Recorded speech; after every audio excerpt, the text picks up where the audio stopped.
Hey everyone! Today I'll show you how to create a custom resolution for your monitor. It doesn't matter whether you're using an NVIDIA, AMD, or Intel graphics card. This method works for all of them. First, open your browser and search for CRU Monitor.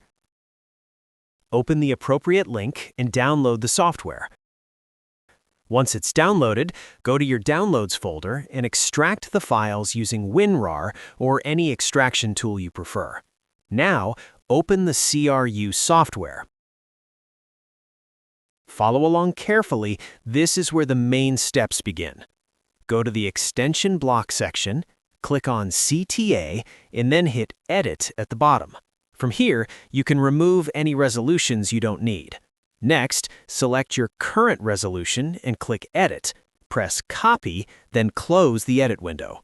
Next, click Add to create a new custom resolution and paste the copied settings.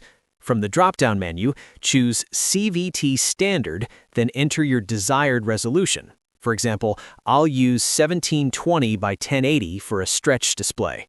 After that, restart your computer. This step is very important. If you skip it, you may see black bars when using the new resolution.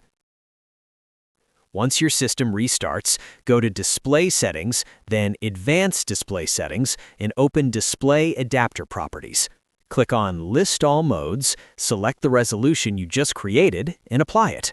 That's it. You should now be able to use your custom resolution without any black bars. If you found this tutorial helpful, don't forget to like the video, share it with your friends, and subscribe for more useful tips. Thanks for watching.